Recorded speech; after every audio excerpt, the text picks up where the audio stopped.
If you're looking to take your forehand to the next level and specifically hit it with more power and force, then this is the video you've been looking for. Kirby, myself, and Ira are going to show you step by step exactly how to increase your racket head speed and hit your forehand with 5 to 10 more miles per hour the very next time that you play. Plus, at the end of this video, we've got a free gift for you, so stick around for that. But for right now, let's get right down to business, increasing your forehand power.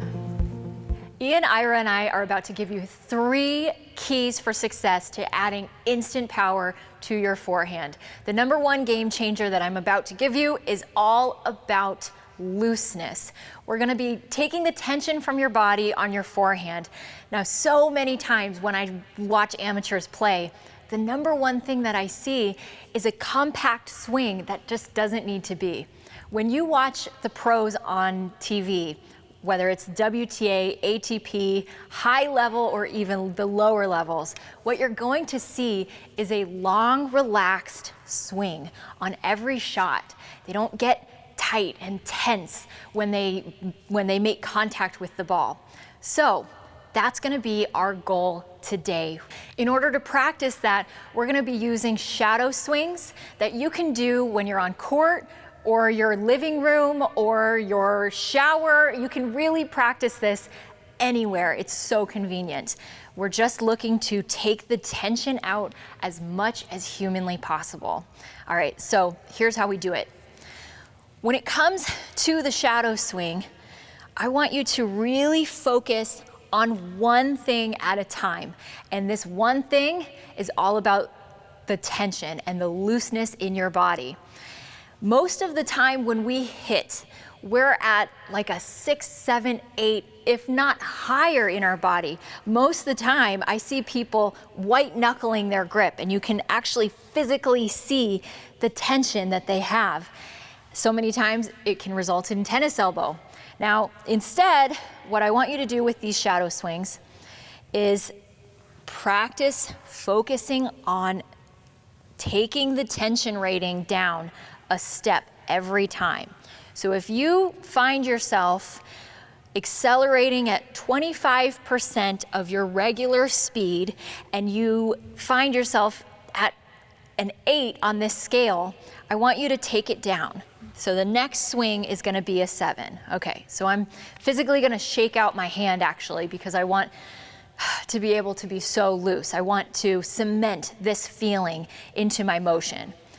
So I'm taking the tension down, and as I succeed at this, I'm going to then start building the acceleration rate in my shadow swings so that the next time that I hit the practice court, I am going to do my best to replicate that same feeling once we reintroduce a ball when we're rallying with our partner. Once you've spent some time moving through your forehand swing and developing more looseness with the drills that Kirby pointed out, it's time to start using your body in the correct sequence so that you can create smooth, effortless power. Looseness is the first part of it, and so Kirby's drills are super, super critical. Once you start developing smooth, loose, fluid technique, from there you want to use your body in the right order. And what I see with a lot of amateur tennis players is they use their entire body at the same time to try to hit the ball. Everything is one big piece, and so as they hit through contact, it's a very muscled shot, not very efficient. It leads to tension, but even if you feel relaxed, if your entire body moves in sequence at once, your hips, your torso, your shoulders, your arm, and your racket all move through at the same time, or even worse, if your arm just does all the work, even if your arm is relaxed, you're never going to create very much power. So what you need to practice is the correct order of operations with the different muscle groups in your body. And what should happen here is after you've turned to the side and prepared as the ball is coming towards you, your lower body should start to unwind first towards the ball before your upper body. And so your hips and your legs really should lead your forward energy or momentum forward towards contact. And after your hips have led, then your shoulders can pull through. And you'll notice that my racket has lagged back behind me, and that's on purpose. The big parts of your body should always be leading, especially on a big swing where you're trying to create power like a forehand or a backhand ground stroke or serve as well. But on your forehand, as you try to create more power, if you don't lead with your body first, and the small parts of your body are left to try to do all the work. And that's when you're going to feel like you're working really hard, but not really getting very much power out. The resulting shot will be weak. So what you want to practice is getting turned to the side, leading with your hips, then your shoulders, and then swinging through with your arm. And at first, feel free to segment this: hips, shoulders, and then arm. And then eventually practice having it all flow together smoothly. Focus, a lot of times with my students, I have them focus just on their chest, leading forwards, and then having the arm and hand come through. And then eventually have somebody feed to you or get a ball machine and practice leading with the hips and chest, and then pulling forwards with your arm, hand, and forearm through the point of contact. If you use your body in this flowing, sequential way, this is called the kinetic chain, by the way, you'll start to be able to create smooth, flowing, easy power without having to muscle through it and work hard for not a lot of resulting power out. The final step into creating massive power in your forehand is the direction of your swing.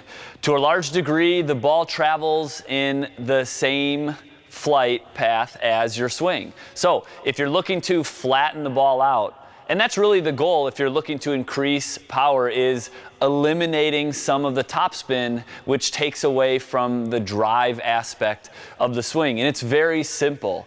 You just have to change the angle at which you're swinging your forehand.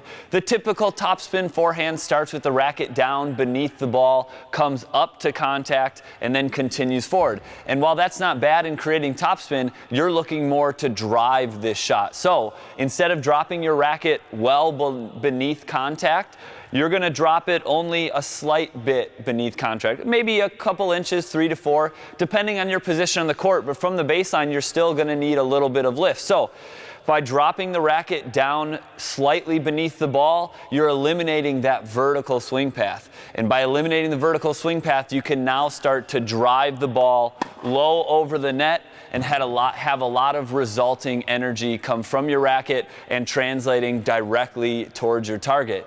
Now, you're going to have to be a little bit careful with this because you're not going to be able to have the spin to bring the ball down.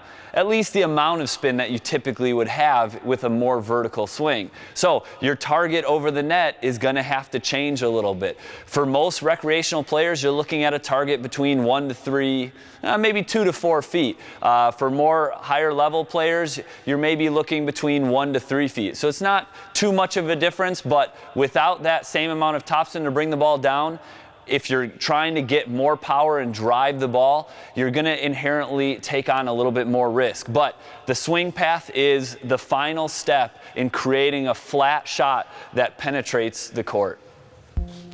Those tips are going to get you well on your way to adding 5 to 10 miles an hour to your forehand right away.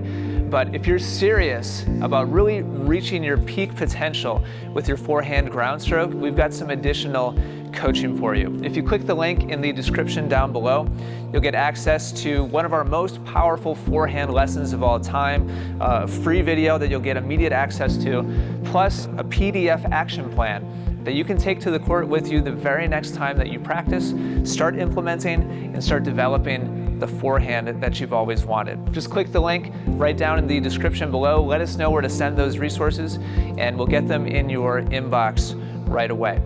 Thank you so much for watching today. If you enjoyed this video, do me a favor and click like, and also subscribe to our channel on YouTube so that you don't miss out on our future lessons. Thank you for watching, take care, and good luck with your tennis.